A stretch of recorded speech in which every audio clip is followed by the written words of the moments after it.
কৰিছোঁ আমাৰ YouTube channel Niranjan বৰালে।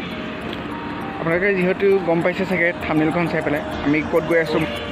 ভিডিঅ'টো শেষলৈকে চাই থাকিব। আৰু মোৰ লগত আছে দাদা। হাই, বৰ্তমান পাইছোঁ আমি এইটো মহুৰা দিহিঙীয়া পথাৰ, পূৰা চবফালে কুঁৱলী কুঁৱলী। তাৰপৰা এইটো এখন হৈছে আপোনাৰ ধনচিৰি ধাবা। আপোনালোকে চাই দিব ভিডিঅ'টো শেষলৈকে।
ৰিণিকি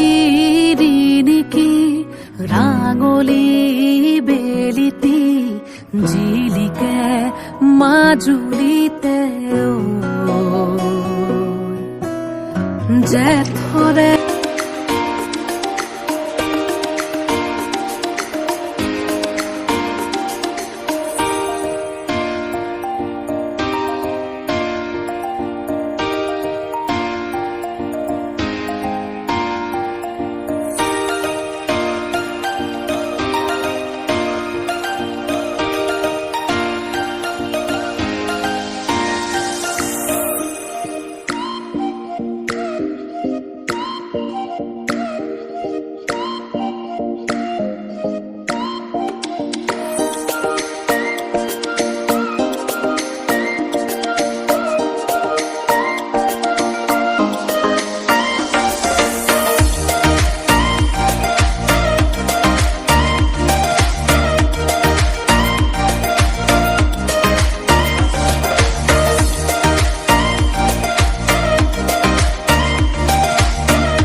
বেলেগত যেতিয়া আছিলে 18 বছৰ আছিলে তাত, তাৰপৰা আহি ইয়াত মানে এৰাতি থাকি ইয়াত ভোজন কৰিছিলে।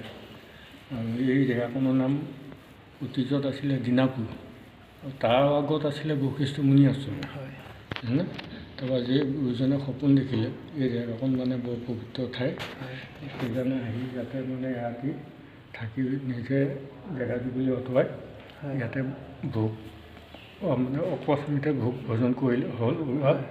সেই উদ্দেশ্য কৰি তেখেতে ভোগপুৰ নামে এগছি বন্তি জ্বলি ইয়াত প্ৰতিষ্ঠা কৰি মানে শিষ্যসকলক গতাই থৈ তেখেত গড়গাঁৱলৈ গুচি গ'ল। গড়গাঁৱত মানে তেখেতৰ সেই বিচাৰ আছিলে, সেই বিচাৰলৈ যাবলগীয়া হ'ল।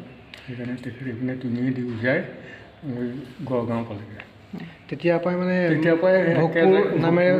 নামে প্ৰতিষ্ঠা হ'ল। আচ্ছা আচ্ছা, গুৰুজনাই মানে ভোগ মানে বিয়লি পেলাই। হয় হয়, বিয়লি পেলাই প্ৰথমতে মানে ভোগ মিলিলে, সেইকাৰণে ভোগপুৰ নামে মানে জেগাখন মন্দিৰ প্ৰতিষ্ঠা কৰি তেখেতে গড়গাঁৱলৈ গৈছে। তো সকলোৱে গম পালে চাগে নিশ্চয় ভোগপুৰ নামটো কিয় হৈছিলে। বৰ্তাজনে ধুনীয়াকৈ বুজাই দিলে আমাক। ভিডিঅ'টো আগলৈকে চাই থাকক শেষলৈকে।